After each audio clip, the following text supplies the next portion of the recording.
What's up and welcome to another episode of Gizmos of Tech. Today we're going to be comparing the top 10 ultra high level performance gaming laptops. These start at $3,500. So yeah, you got to have a deep wallet and you got to desire the maximum possible frame rates. And most of these laptops should perform within about 10% of each other, given silicon lottery and different cooling potentials, as well as CPU performance levels can also impact gaming performance. We've got 10 different machines we're going to compare, and that includes some of the 16-inch models. Notice that like the Scar 16 and Scar 18 are here, and we've got a few double models like the Raider A18 and Raider 18. The A18, of course, being the Ryzen version that has the new 9955HX3D in it, and that, I think, is a very important thing to consider, given the fact that, as far as I can tell, there's only two laptops that you can currently try to buy. 9955HX3D, which is the 3D cache version of the Ryzen chip that should, in theory, provide a bit more gaming performance in CPU-bound games. Now, it's not going to help very much in GPU-bound games like at QHD or 4K, and in single-player titles, it won't matter as much. I think the 9955HX3D is primarily for esports players, especially that want to maximize possible frame rates in CPU-bound games like Counter-Strike, Valorant, Warzone, those types of games, right? So who should consider buying one of these machines? Well, if you're the kind of person that buys one laptop maybe every 5 to 7 years, and you just want to get the best of the best, and then you don't have to worry about buying a new laptop for a while, then yeah, this is the kind of machine that you buy and keep for a long time. And number two is this kind of person that just has a lot of money to burn and they just want to buy the best. They want to pick the best laptop they can possibly spend their money on, and they've got $5,000 to do it, or $6,000 or $7,000 to do it. Maybe even more if you're going to configure it with bigger SSDs, because you can get up to, $8,000 pretty easily if you slap in some 8 terabyte SSDs in here with 64 gigs of high-speed memory. So yeah, there's a lot to consider here. This is not a what laptop is the best bang for the buck. This is just like maximum performance, maximum cost, and which ones should you consider. Now, the key thing here to consider as well is right now we still don't have detailed reviews and benchmarks for almost all of these, because I'm a reviewer and I've been trying to get my hands on these for the last month and a half. But the simple fact is there are not very many review units going around. As far as I know, Jared's Tech is one of the only reviewers that have actually been able to get their hands on a 5090 laptop. There's been a handful of other ones, but there's very few of them, okay? What things should you consider going into this purchase? Certainly price, weight, display quality, as well as resolution, brightness, nits gamut. The price, the big thing here with the price is, of course, this ranges from about $3,500 to get a 5090 at the cheapest, with the lowest end specs configured, put together, usually either 16 or 32 gigs of RAM. HP Omen MAX 16 is the cheapest one.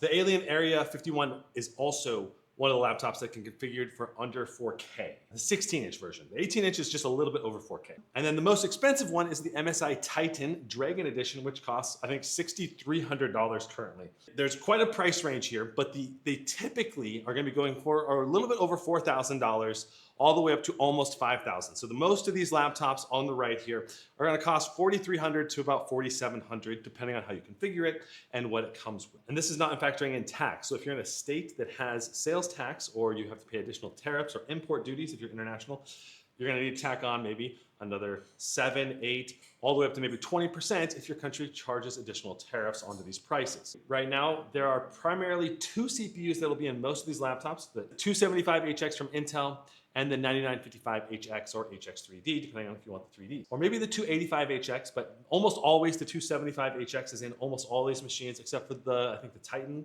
18HX has the 285, which is just slightly faster, but really it's not going to make much of a difference. For GPU, of course, there's only one high-performance GPU. It's from NVIDIA. It's the RTX 5090. Now, do you really need an RTX 5090 to play games really well? No. You could go with the RTX 5080 or the 5070 Ti, and both of those GPUs are going to be able to play QHD games quite well. That's not what this laptop live stream is about. We're going to talk about ultra levels of performance and max configuring these laptops. The only ones I didn't get hands-on with was the Omen MAX 16 and the Alienware Area 51 because I could not find them when I was at CES. But I've got hands-on with all of the other ones on this list. Me and my team have created this list of top 2025 gaming laptops, and this has every laptop that you can currently buy in almost all the different configurations on here. And there are links to the tech spec pages as well as some key benchmarks or key benchmark estimates as well. Please do consider checking out the laptop list in the link in the description down below. I have also linked down below all of these laptops and where you can buy them. And if you do use those links, it does help support me as a content creator. My goal as a content creator though is to be as helpful as possible to you, not to sell you a laptop you don't need or oversell you. I'm gonna try to sell you just the right laptop for what you're looking for. And I'm just trying to provide the best information in an easily understandable format. So this laptop list can be filtered and sorted in so many different ways. There's a top 10 deals on gaming laptops. I have selected the key units off this list to represent what I view as the top 10 high performance laptop options. So option number 1, we have the Alienware 16 Area 51. So let's take a look at the config page and take a look at some photos. We have a light up trackpad, which is a very premium feature. We also have a RGB light bar on the rear of the device, but it's kind of this more subdued light bar. It doesn't really play out as strong, and at least in the videos that I saw from Alienware, it doesn't seem like a super bright, vibrant light bar, but more of a subtle light bar. In addition, we also have some round speaker RGB lighting, and of course a per key RGB lighting on the keyboard. The 16-inch does not have a number pad. There are upward firing speakers, and it's supposed to have a really high quality webcam on here as well. So when we go into configuring the Alienware 16 Area 51M, we're gonna go into the config page or the buy page for each of these laptops and check out what options they are and price them out in addition during this video. So if you get the RTX 5090, you have to get 64 gigs of RAM. Thankfully, it does come with 6400 megatransfer memory if you do go with that. So that's faster than average memory. The default memory this year is 5600, but you can get it up to 6400 configured out of the box. You can also slap in 3 M.2s. I think you can go double-sided in here. So theoretically, if you put in 8 terabyte SSDs, you go up to 24 total terabytes of space in this machine. Now, by default, it comes with 2 terabytes with 1 SSD for $38.49, which is a pretty dang nice value. Now, in addition, a big upgrade from Alienware this year, something that Alienware has really struggled with in the last several years is low nits brightness displays, only being like 270 nits or around 300 nits in almost all their gaming laptops, even their most expensive ones. So right here is great to see. We have a QHD plus 240 hertz, 3 millisecond response time, 100% DCI-P3, 500 nits brightness with NVIDIA G-Sync, Advanced Optimus, and a full HD web camera. So the web camera on the 16-inch is not as good as the 18-inch because the 18-inch has an 8 megapixel web camera. So that's a key difference to consider when looking at these. Besides, of course, having the trackpad option, or sorry, the number pad option being available on the 18-inch. So this is the Alienware 18. The other thing to consider that I'm going to go over with each of these laptops is the ports. We have a full-size SD card reader as well as a headphone port on one side. So here's the SD card reader and headphone port, and then on the rear is where all the other ports are. We have a LAN port, 3 USB-As, 2 Thunderbolt 4s, an HDMI, and our power plug. Of course, you can see the RGB light bar. That's the same. Okay, so 2 Thunderbolt 5 ports for the 5070 Ti and above. The keyboard layout does look quite nice with full-size arrow keys, full-size looking number pad, Cherry MX ultra low profile mechanical keyboard with per key RGB lighting. Now, the other thing about the 18, you get an upgraded display with 300 hertz refresh rate instead of 240, so that's nice. 500 nits, 100% DCI-P3 color gamut, G-Sync Advanced Optimus, and a 4K 8 megapixel webcam with HDR. So between the two, the Alienware 18 certainly seems like the slightly better system because of the better display and better webcam. In addition, the Alienware 18 has a 280 watt claimed total TDP. And the 16, so here's the 280 watt claim by Alienware, and the 16 inch only has 240 watts. So the 18 inch is supposed to give the CPU 40 watts of additional cooling, which doesn't seem like it would be that much of a difference, but I don't know. Because honestly, the 240 watts seems low to me because in my testing, I oftentimes see laptops pull 270 watts or 275 watts in games like Dead Space because the CPU pulls over 100 and then the GPU pulls 150, 155 or something. And so combined together, they're doing 270, occasionally maybe peaking up to 280. Even in the SCAR 16, and Asus only claims 240 watts. So it just really depends on the game, but most games, you should see the GPU hitting up to 175 with a base of 150, and then you've got an additional 65 watts of power to the CPU, according to Alienware, and up to 280 watts in the Alienware 18. So you're talking about 105 watts potentially for the CPU in the Alienware 18, which is really, really good. That's a really good claim. Both of these are going to be using heat pipes with cryo chamber. So they have a chamber with heat pipes coming off with a quad fan design, at least in the 18 inch.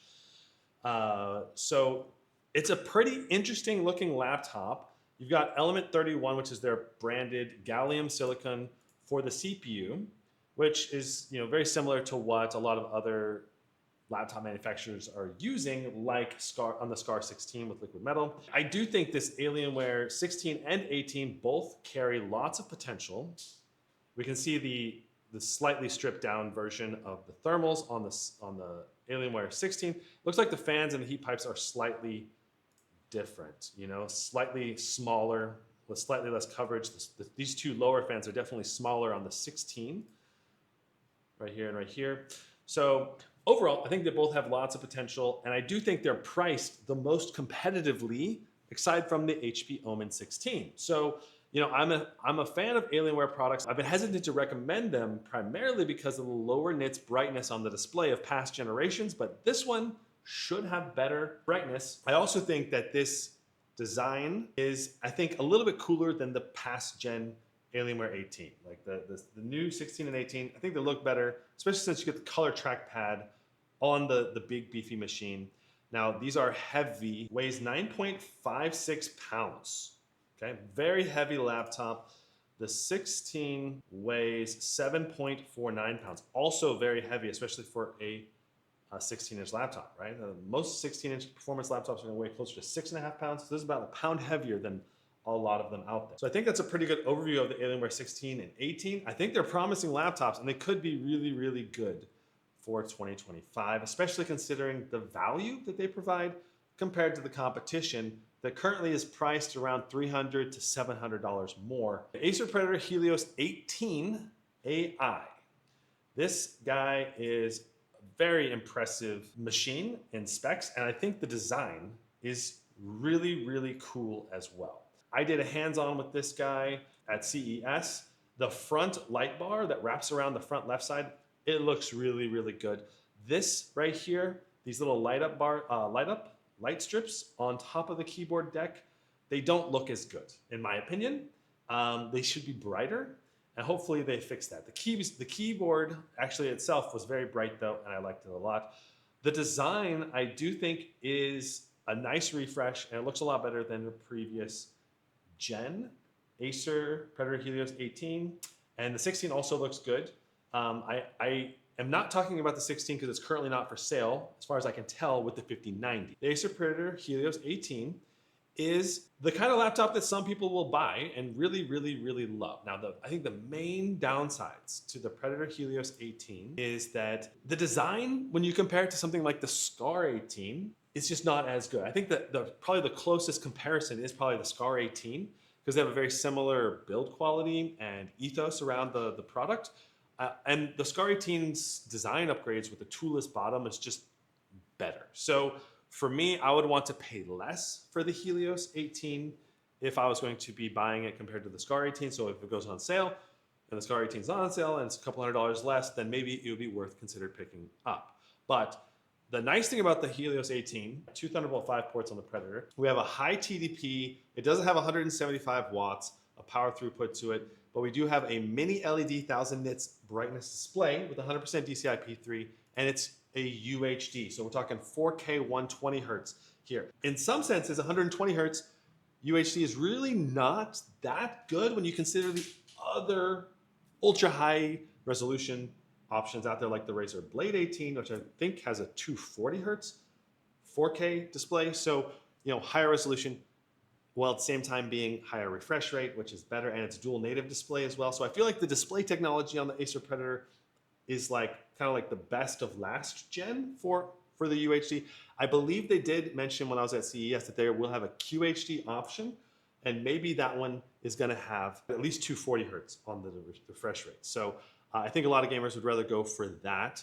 So I think that in some ways this display is a weakness and a strength depending on what you're looking for. If you're a single player gamer who doesn't really need to have more than 120 hertz refresh rate, then the Predator Helios could still be a viable option, especially if you're a video editor or whatever, Photoshop designer, and you want to see those really detailed high resolution photos, just really, really crisp with the 4K display. I get it. There's a draw there. But when you're comparing them and actually dropping $4,000 to $5,000 on the laptop, you're like, I kind of want to buy the best if I'm going to get the best. So right now, I don't think the Predator Helios 18 is the best, but I do think it's a good one. And if it happens to be cheaper in your region or your market, or you find it on sale, it could be worthy of picking up if you're looking for a 4K 120 hertz display and you're happy with it. Ergonomically, a lot of sharp edges on here, like compared to the Alienware, for example, a lot of rounded edges on the Alienware, which makes, I think, a lot more comfortable if you're going to be putting your hands on the wrist rest and actually using the keyboard and mouse all day. So that's one thing to keep in mind. I think it's a downside ergonomically that this is probably going to hurt your wrists a little bit over time, but maybe not too bad, a little bit rounded on the edges. I don't know. That's just one downside. And it's also a stylistic thing. Does the style of the Predator Helios 18 speak to you or not? I think that if you're dropping this much money on a laptop, the style of the laptop should also speak to you. But I'm anticipating great performance on the Helios 18. It's going to be a good laptop, worthy of consideration if it's available and priced well in your market. Gigabyte Aorus Master 16. This is the 16-inch version of Aorus's highest end laptop. It does have a 175 watt RTX 5090 in it, and it's got a QHD 240 hertz OLED display, which those two things put together makes this thing a very attractive option for someone who looks for an OLED display instead of mini LED, because OLED has a little bit less bloom. OLED also tends to have a little thinner display edge, so a little more portable than a mini LED, which has to be a thicker display. And OLED also has a very, very fast response rate. And depending on the OLED, it could also be very, very bright, up to maybe 500 nits and maybe locally peaking ultra, ultra bright. The overall panel's brightness is not as bright as mini LED. So when you're talking about display technology, many gamers who want to game on it all the time, I think are going to want mini LED. But if you're a graphics designer or video editor or someone who's very picky about having bloom on their display in particular, OLEDs are just going to provide a more uniform, less bloomy display. Now, the main downside to OLED, in my opinion, is that you're going to have screen burn-in over a long, long period of time. So if you're going to be buying a laptop and you want to keep it for 5 to 7 years, the chance of screen burn-in by the time you reach the 5-year mark is going to be fairly high. So I would definitely be cautious if you're going to buy OLED. Just make sure that you're not leaving the start bar in the same spot all the time, have it disappear, or don't keep the same things on your screen 24/7. You probably won't have a big problem with the burn-in. A lot of the OLED companies are claiming that burn-in issue is fixed, but I don't think it really is fixed. We need to see and judge it. We won't really know, though, until probably 3-4 years from now what the status of laptops like this is, if burn-in becomes an issue for them over the long haul. So that's my main caveat with OLED. For me, I would definitely consider buying an OLED display because I usually don't keep a laptop for longer than 2 to 3 years. The other thing, if you're gonna go OLED, make sure you have the display auto turn off after 5 minutes of inactivity. Like, I keep my IPS displays on a 5-hour timer before it turns off. You wouldn't want to do that with an OLED display. So that's another downside. OLED displays can also be very power efficient, so maybe good for battery life. Aorus 16, you can get it with a 5070 Ti, 5090, or a 5080. 1080 QHD 240 hertz display, 500 nits, and like I said, it's an OLED, and so that's really great. G-Sync Advanced Optimus, HDR True Black 500, VESO 10,000 clear MR, I don't know, Pantone certified, so good for video editing, Photoshop. You have a Gen 5 SSD in here and one Gen 4 M.2 3-zone RGB backlit. So there's not per key, which is interesting. 1.7 millimeter key travel is nice. For ports, an HDMI 2.1, one Type A, one Type C Thunderbolt 5, which is great to see on the left side. But this one has one Thunderbolt 5 and one Thunderbolt 4, but at least you have the one Thunderbolt 5. I would not expect much speakers from the Aorus. They're not going to be very high quality. You have an IR webcam for Windows Hello, but it's only 1080p. And a 99 watt-hour battery is nice to see. 330 watt power adapter, and only 2.5 kilograms, which is, like I said, on the certainly a more lighter weight option for a high performance 175 watt RTX 5090 configuration. Right now, you can get this for $42.99 from Newegg. There's a light bar in the front. I do like the keyboard and the trackpad. They work well, just fine. But there is no number pad on here. Another downside to consider for the Aorus 16. Overall, I feel like I would wait to buy this one. I probably wouldn't pay full price, but if it ever gets down to like $3,800, that would put it at a very competitive price versus the competition. The Master 18, when I was at CES, they said that the display was 18.3 inches, which I don't think it actually is. Now this has a reverse light bar with an Aorus logo thing that shoots down, which is pretty cool. We also have a front light bar going across the front, per key RGB lighting. We have a number pad, a nice size trackpad, and this should be an ultra high level of performance. We've got a QHD 240 hertz mini LED 100% DCI-P3, 270 watt thermal power combined according to Aorus, which is very good. Power delivery 3.0, Thunderbolt 5, 99 watt hour battery, Wi-Fi 7. So, I mean, we are talking about obviously a very high level of performance machine. I think this falls into the same camp as the Acer. If they're cheaper in your market, I think they're going to be fine laptops, great laptops to buy, and I can probably recommend them based on the specs and everything that we're getting here, but not going to be on my top recommended laptops. $43.99 for your top kitted out 64 gig 2 terabyte 5090 with a Core Ultra 9 275HX. The Alienware 18, currently out of the ones we've talked about, would be my number one pick out of those four so far. The price point being several $100s less, while providing some nice extra features. The HP Omen MAX 16. This is the Intel Core Ultra 9 275HX with the RTX 5090, 32 gigs DDR5, 5600, a 1 terabyte SSD, and we get a nice upgrade to the display, a QHD plus 240 hertz OLED 500 nits display. And this is gonna run you, if you get the top config with 16 gigs of RAM, you're looking at $34.39, which is the cheapest RTX 5090 money can buy. As far as I know, this is the cheapest one that I have seen. HP oftentimes gets the lowest prices out there because they are, as far as I know, one of the highest volume resellers in America. That's the main reason why it's a little bit cheaper. The big thing here for me is I've not reviewed it. I've seen some positive reviews, heard some positive reviews. I know Just Josh did a review on this that was positive, but you got to keep in mind, if we upgrade to the OLED one, now that's going to run you $36.29. So those are very important to keep in mind. You've also got a non-OLED IPS 500 nits display. A lot of people will probably go for that instead, and that puts it at $34.99. That way you don't have to worry about the OLED burn-in potentially being an issue down the road. I do think OLED displays are beautiful, and I will definitely buy a laptop with OLED display, but it's just my caveat when I recommend it. It's just to be aware of it, that you're gonna need to handle the laptop a little bit differently and do your own OLED burn-in prep work on the laptop's settings. $34.99. I feel like the Omen is one of the best values. I can't necessarily say for sure that it's gonna be the very best value out here, but the specs versus value versus the claims, it's impressive. Taking a look at the ports, we have only an 83 watt hour battery, a 280 watt power adapter. That, I think, could be an issue. It seems like a low power watt level. The nice thing about the Omen, for sure, 5.92 pounds, which is the lightest one we've seen so far. 1080p IR camera for Windows Hello. Per key RGB with a light bar in the front. Says up to 250 watts total TDP. But how can that be possible with only a 280 watt power brick? Because you need more than 30 watts to run the display, the camera, the speakers, the fans, all of that. Also is going to take some juice. It's got something going for it, and I think there's lots of potential there. MSI Titan 18HX AI. Now, we're talking about the highest end Intel Core Ultra 9 285HX and the RTX 5090. So in terms of actual pricing, not the Dragon Edition. If you go to the Dragon Edition, it's more expensive. $57.99 for the non-Dragon Edition Titan 18. You get a haptic trackpad on here that's RGB and lights up.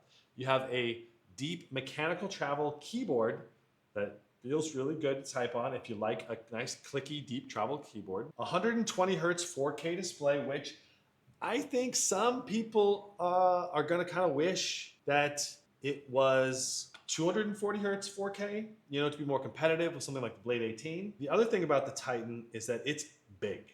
It's a big machine.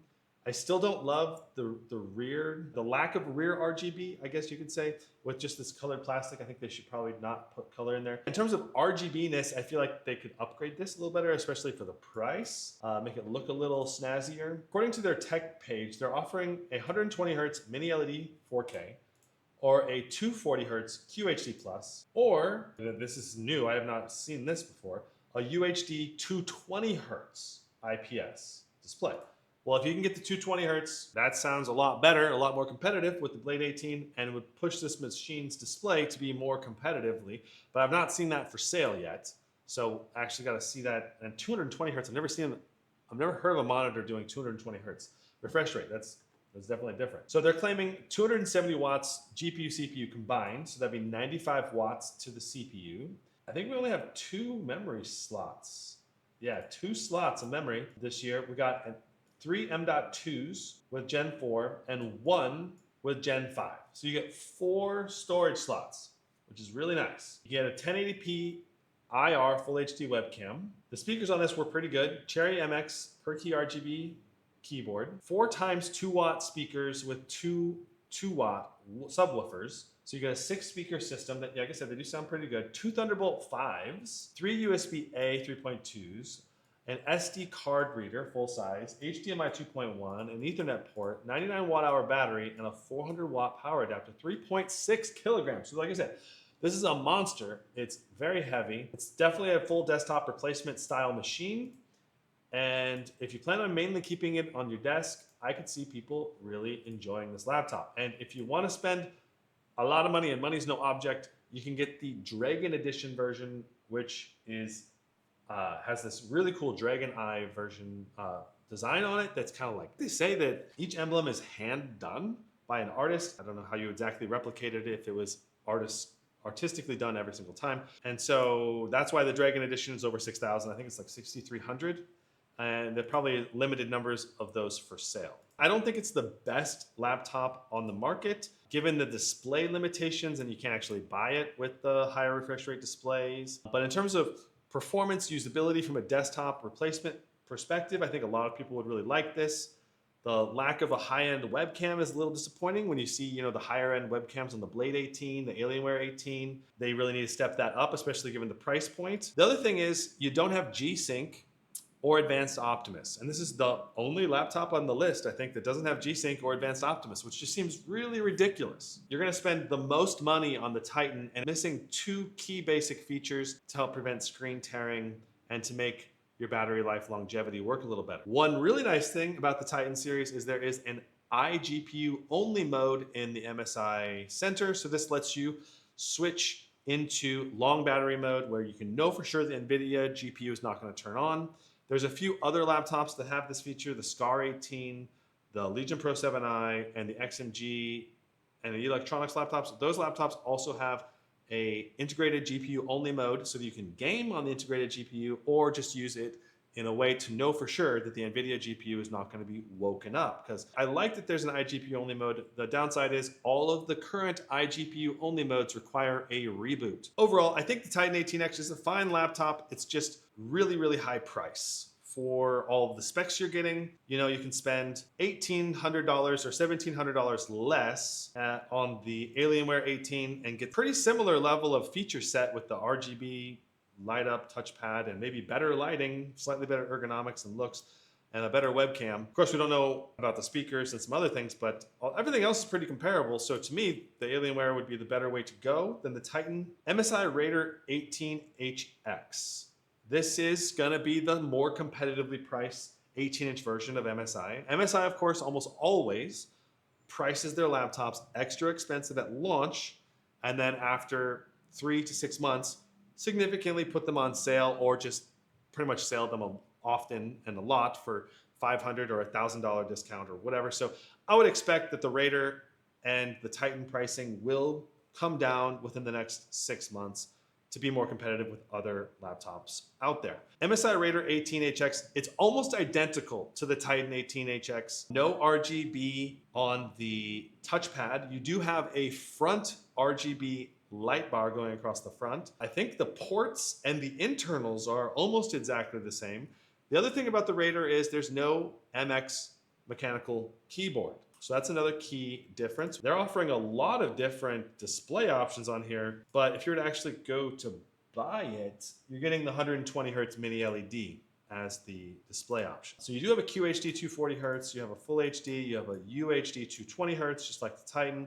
There's also a full HD 144 Hertz. I can't imagine spending this much money on a 144 Hertz full HD display on an 18-inch laptop, but apparently maybe in some markets they're going to offer that. I don't think that's offered in America. 260 watts, according to MSI, so you're talking 10 watts reduction in total cooling. So they claim the 285HX can go up to 220 watts of power.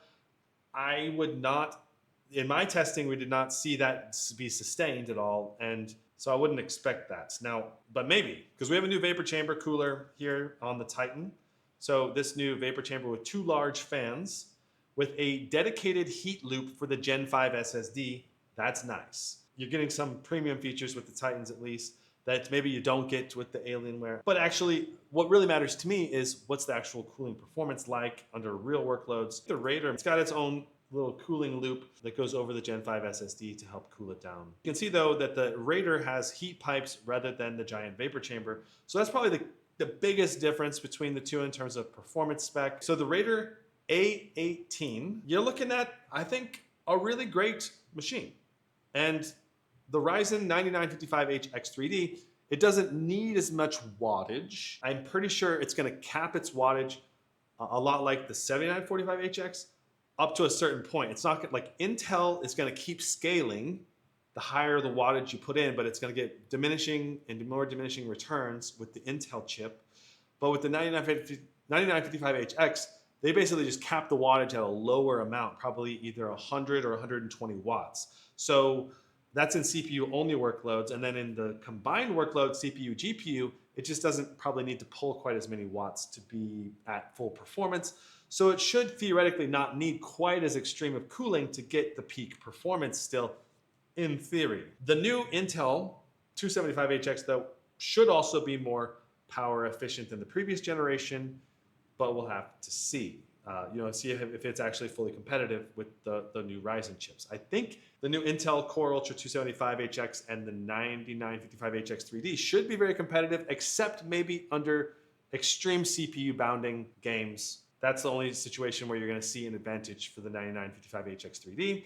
Otherwise, the Intel versus Ryzen debate, if you're playing 4K games or QHD games, the chances of you being CPU bound are much more minimal. The majority of people, I think, when you compare the Intel versus Ryzen debate, it's going to come down to what other things does the CPU do well for you?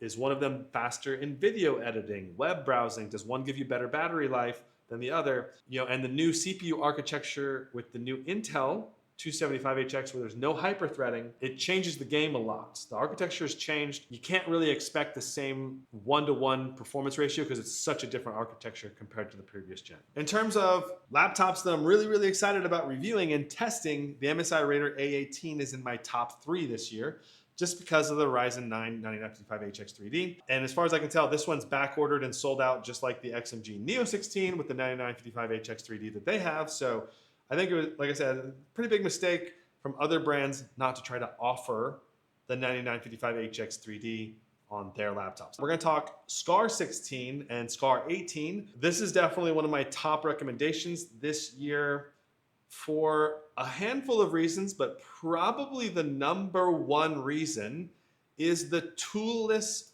bottom of the chassis. You can take the bottom on and off without needing any tools. On top of that, they managed to make the laptop have a 360-degree light bar all the way around the machine, which is just such a cool design choice. You know, when you pull this thing out at a cafe, it's going to be the coolest looking laptop in my opinion. All right, maybe I'm just a young gun and loves RGB too much, but like the fact that you can easily pop off the bottom and put it back on in just a second or two to clean your fans or to swap out an SSD, you know, or upgrade your RAM. It's just so much more convenient, and I love that. So SCAR 16, SCAR 18, super innovative this year. This is the toolless bottom example to access your SSDs and your memory. Core Ultra 9 with a 275HX. Like I said, almost all these are going to get the 275HX. Got the RTX 5090,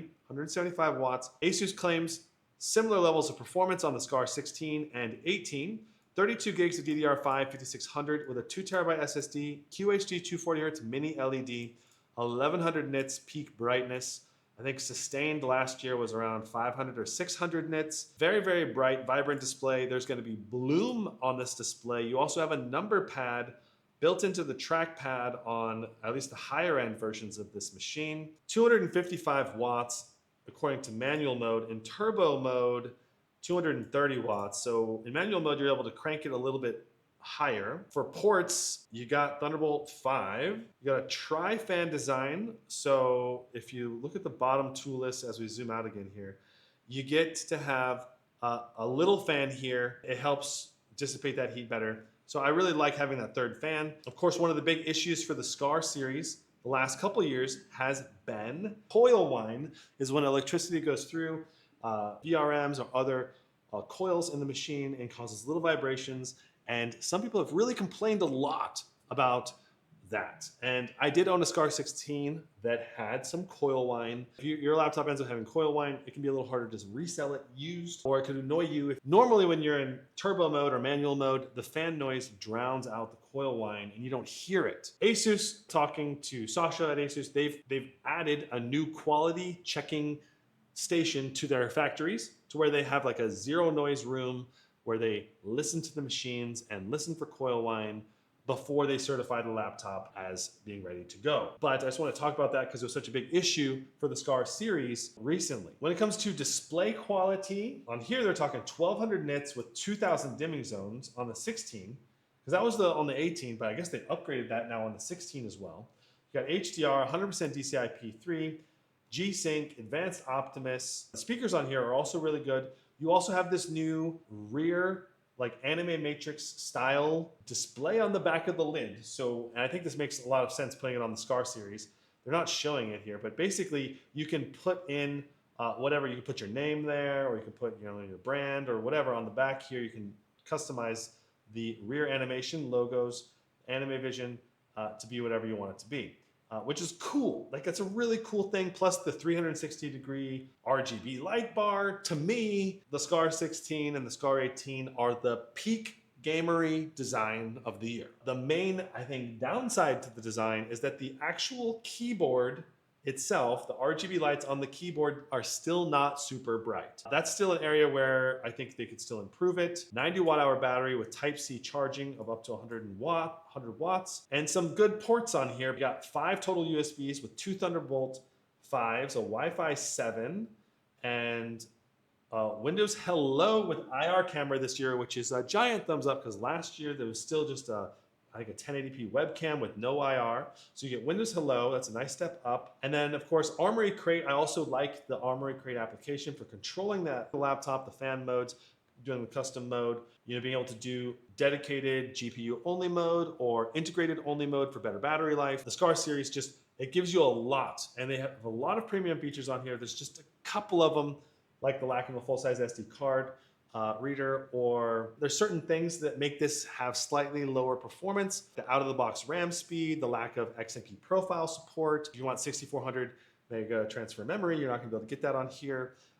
If you want a 4K display, you're not going to be able to get that on here. There's just a few things on here that are just not maybe optimal for certain people. The other thing, of course, is it's a super gamery design. So if you're not into gamery laptops, you're not going to like the Scar 16. So the Scar 16, fully kitted out, nice, with max specs, is $42.99. I think the price is reasonable, and the improvements that the Scar 16 had as well, I feel like it's worth the price relative to the other laptops. The Scar 16 and Scar 18 being very, very similar. Jumping over to the Scar 18 costs $200 more if you go with the Scar 18, so $44.99. But you get all the same design improvements, with the main difference being the Scar 18 has a full number pad, but similar performance. Asus, I think, claims same on here for the Scar 16 and 18. Of course, these claims are lower than the Alienware 18 and the Titan 18, but in terms of actual gameplay, I didn't notice lower levels of wattage on the Scar series compared to those other laptops. And that's talking from my personal experience in the 2023 and 2024 Scar series and Titan series and Raider series, and all those tests that I've done. I think the Scar 16 and 18 are the peak gamery design laptops of the year so far. Gonna have great performance, great displays, great chassis, with only a handful of drawbacks this year. Let's talk Legion Pro 7i. We've got the new light bar on the back. Some people hate this design. I think it looks classy and nice. I don't know. I did enjoy all the ports being on the back the way the Pro 7i used to be. I used to also love all of the RGB coming out of the vents of the 2021, 2022 Pro 7i. That looks so good. I got hands-on with this at CES. I like the chassis. I love the keyboard. It's my favorite keyboard on a gaming laptop. The feel, the layout with the arrow keys lowered down a little bit makes it easier to feel. The keyboard backlight also looks really good, very bright, just like the Razer. The machine, it functions really, really well with the Lenovo Vantage software, giving you lots of customization with really, really great cooling on the Pro 7i.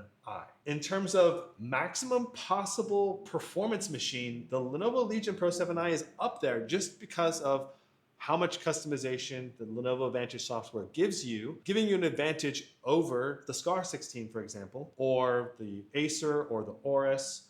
I don't know how the Alienware is going to do this year with the Command Center.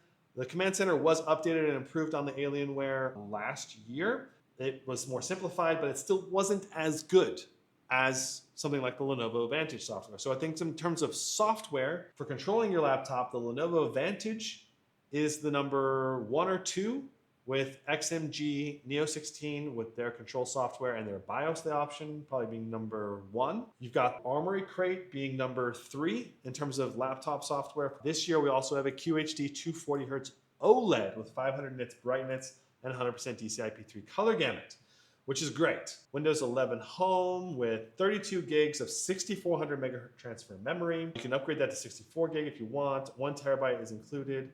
The 5090 being selected costs us $42.89, $10 cheaper than the Scar 16. Puts this machine right up there. I would pick this one over the Acer or the Aorus, over the Scar 16, due to the slightly better software. I think the Scar 16 and Legion Pro 7i are just really, really, really close. The features they both offer and the quality of the machines. I think the Scar 16 looks cooler.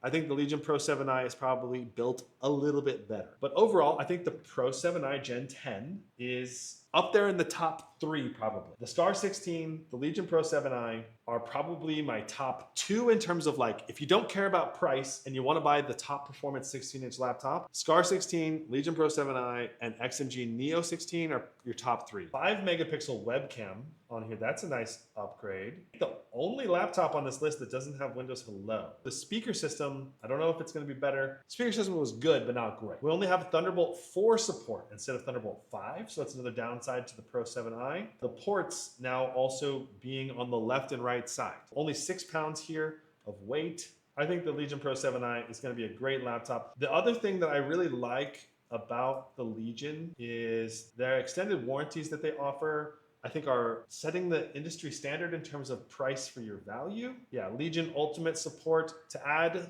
1 year Ultimate support is $79. To add 3 years is $195. Depot support is kind of like your normal, more budget support. If the CPU or GPU or motherboard goes bad, display starts malfunctioning, whatever, you're going to be able to get it repaired. I would say that the Ultimate support is probably worth it to get like maybe the 3 or 4 year. If you're going to want to keep this laptop for a long time, then going for a 3 or 4 year warranty could be really, really smart. And you could add accidental warranty for a year. So that's kind of the warranty support. A lot of warranties cost a lot more than this. So the Legion Pro 7i is definitely one I can recommend. Let's talk about another one that I can definitely recommend, the XMG Neo 16. The port selection, the build quality, the redesign that they've done this year, it feels so good.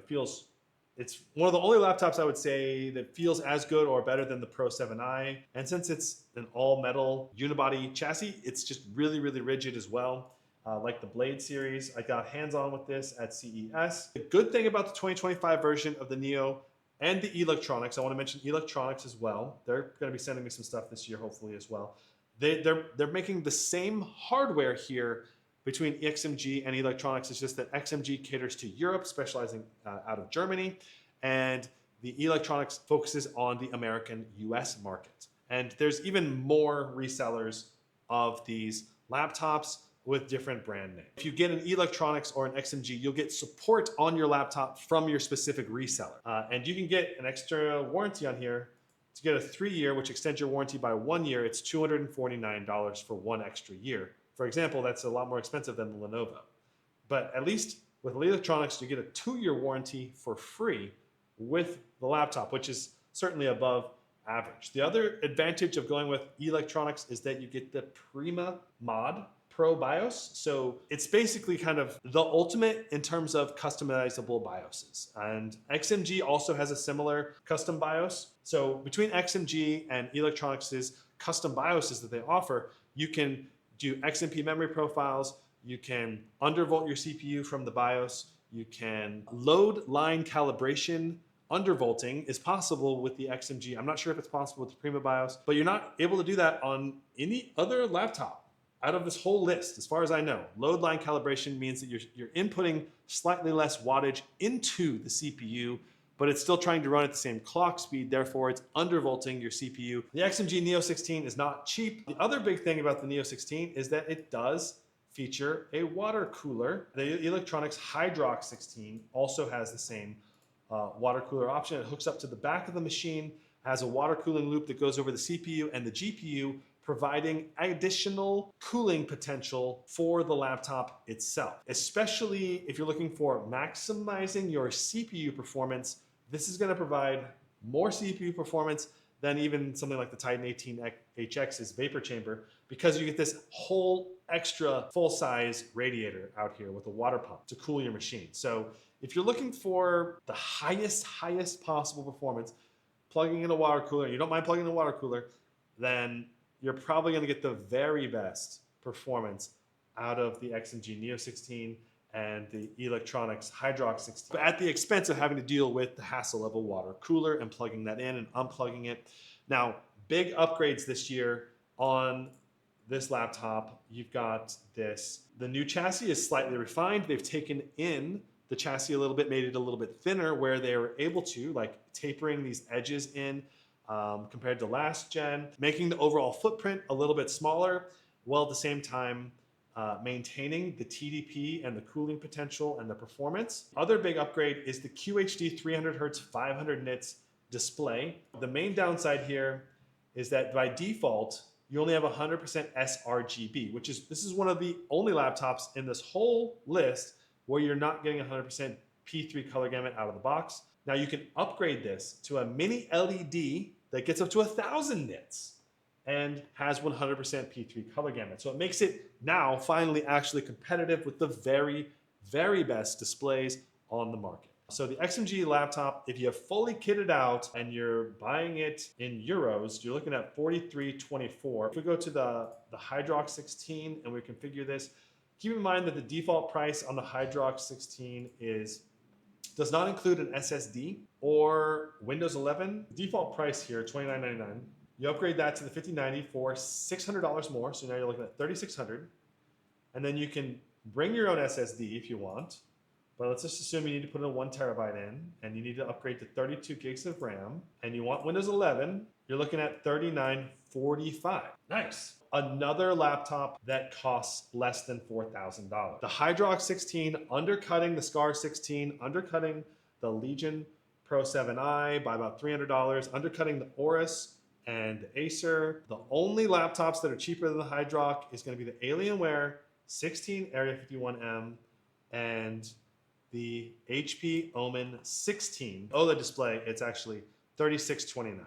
The Omen is the cheapest fully kitted out 5090, with the Alienware 16 and the Hydroc 16 coming in second. So if you're looking for the cheapest 5090 that's fully kitted out, the Omen 16 is where it's at, but the Hydroc's not too far behind. Our last ultra performance machine, the Razer Blade 18. We've got the Intel Ultra 9 275HX RTX 5090, 32 or 64 gig of DDR5, 5600 RAM. The big thing about the Blade 18 is the total footprint size for an 18-inch laptop is more like the size of a 16-inch, and this 18-inch also can weigh less than some 16-inch laptops out there. So if you're talking about you want the most performance in a 18-inch chassis, this isn't it. But if you want the 175-watt GPU with a good enough performance on the Core Ultra 9 275HX, and you want it to be more portable, and you want an 18-inch display, the Blade 18 is it. Now, it's not going to quite match something like the Titan in terms of CPU-only power draw. I haven't reviewed the 2025 version. Maybe it's a little bit better. You're looking at a dual mode display. This is the standout feature besides the aluminum unibody chassis that's incredibly rigid and the amazing speakers and the better quality webcam. Other big thing is the dual native display, which provides 240 hertz UHD plus, but it's dual mode. So you can go to full HD plus for 440 hertz. So if you're playing Valorant or League of Legends or maybe Dota 2 or other older esports titles, Counter-Strike 2, that also might hit it all the way up to 440, probably would. So there are games that will do it all the way to 440 hertz refresh rate.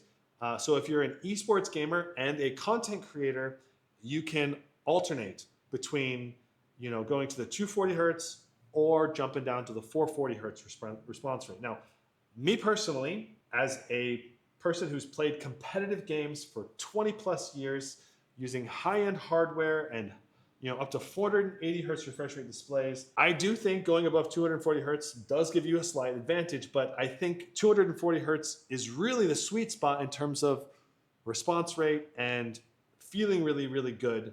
So for me, if I could do UHD 240 hertz, I would probably just keep it at 240 hertz UHD all the time.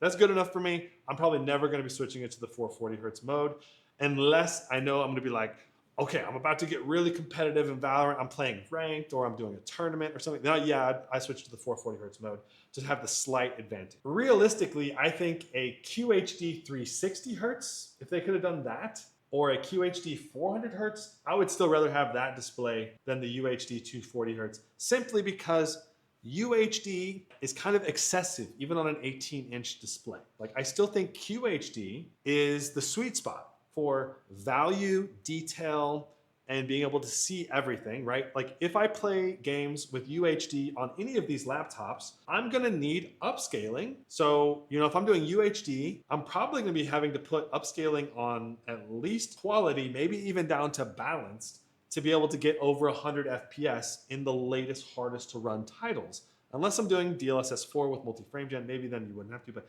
it really depends. But if you're trying to get the smoothest gameplay in the most number of games, a QHD plus display is still a better sweet spot in terms of detail, resolution, and all of that. If you go to UHD, the main advantage, in my opinion, is not in the games. it's in the productivity apps. You know, you want sharper images in Photoshop, you want sharper images in video editing, for web browsing, for looking at those tiny little details. That's where the UHD advantage is. It's not in the gaming, because the gaming, you just have to use more upscaling to get the same frame rate. The main thing here, though, is that it's at least 240 hertz refresh rate, so you don't feel like, oh, it's only 120 hertz, I'm at a disadvantage now in esports games. Because it is. It's a disadvantage in esports games going down to 120 hertz versus 240. Interestingly enough, Razer is claiming 280 watts of total power, which is more than the 2023 Blade 18 that I'm still using as my personal laptop. So it's very interesting to me that they were able to increase the total power. Well, as far as I know, the total footprint is still the same. This 18-inch QHD 300 hertz mini LED, that's the version of the display that I would order if I get the option to. As far as I know, the QHD 300 Hz option is the 2024 version of the display, not the 2025 version. I think the 2025 version has to come with this dual native. But the 280 watt total throughput is pretty insane. We've got a Thunderbolt 5 port with power delivery on each side. So you have two Thunderbolt 5s. The bottom here also has a slightly different design. That looks really cool if that's RGB right there. But notice that the Blade 18 has that tri-fan design which moves air away from the wrist rest. Like, I can game on my Blade 18 all day and my wrist rest barely gets warm because of this third fan. Another thing to point out is that this third fan will help keep the battery, which is located right here, cooler. So it'll help make the battery, the lithium ion battery, last longer because you don't want to store the battery under hot temps all the time. Dedicated 10 key programmable macro keys. So that's another nice upgrade for the new one. There's also a Razer cooling pad that you can get to pair with your Blade 18 or any laptop. That should work quite well. There is a Thunderbolt 4 dock that I'm actually currently using on my Blade 18 that Razer sent over, and it works really well. I've had no issues using it, and I use it to instantly plug in my 3 cameras with my HDMI inputs. It makes it easy to plug in all of my live streaming setup on the go using that Thunderbolt dock, and you can use this with any laptop. You don't have to use it with a Blade. The Blade 18 is another one I can recommend, but I don't think the Blade 18's performance is going to match the XMG Neil or the Hydroc, but at the same time, these have water coolers.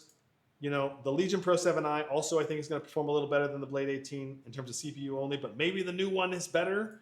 Need to actually test it because they are claiming more juice going through this system, you know. And then the new 10 key keyboard, that's a nice improvement. And the display going up to UHD 240 hertz, I would say that is an upgrade over the display that I have. But I would say maybe in my perspective it'd be a downgrade compared to the 300 hertz QHD one they offered last year. Let's talk pricing. The 5090's base price is $48.99. We're looking at a really expensive laptop here.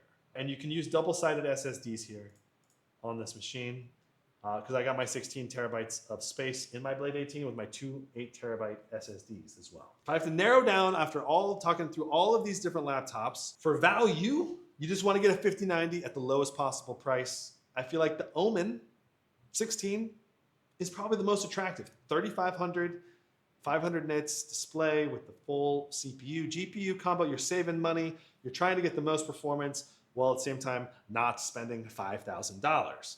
You know, I get that. I don't think it's going to be as premium of a laptop.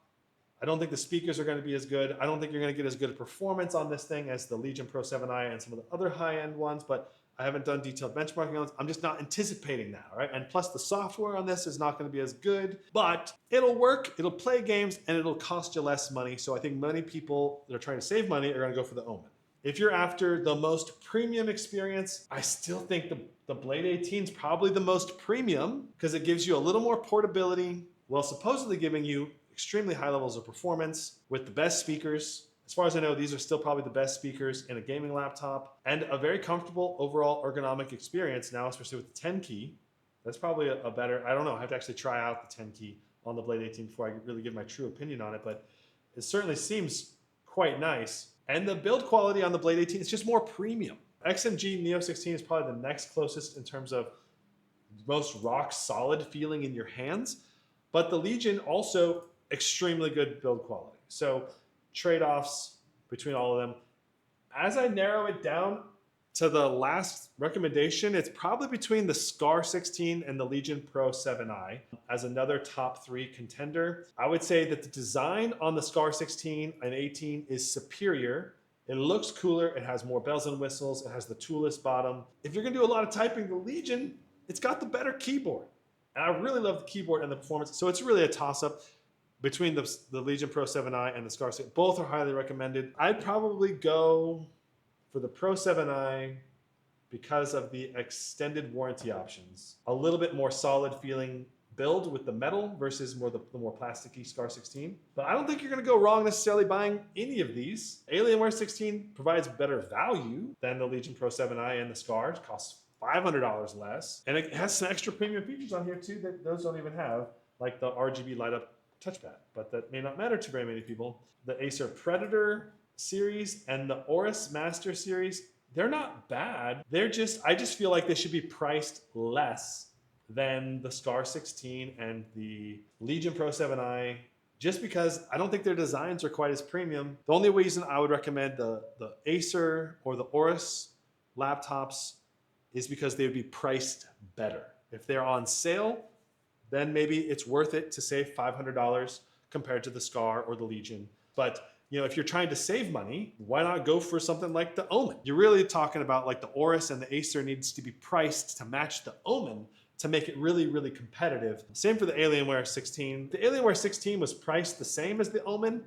I would pick the Alienware 16 over the Omen. At the current prices, I think the Omen 16, the Blade 18, and the Scar 16 / Legion Pro 7i are my top 4. I can't decide on the third one. If money is no object, Blade 18, Legion Pro 7i, and then Scar 16. Scar 16 or Scar 18. I would probably go in that order. And if you're trying to save money, then go with the Omen 16 or the Alienware 16 if you're trying to get more value for your money. Unless, of course, you can get the other laptops on sale. If you want to support me as a content creator, if this video is helpful, if you do end up buying one of these laptops, you can support me without spending any of your money simply by using the links in the video description down below to buy it, or by using the links on the list. In here, you can sort by price, you can search by laptop GPU model. For example, if you type in the search, you can type in 5090. Now all the laptops that you can buy a 5090 with will be in the list. Thank you so much to anyone that helps support me.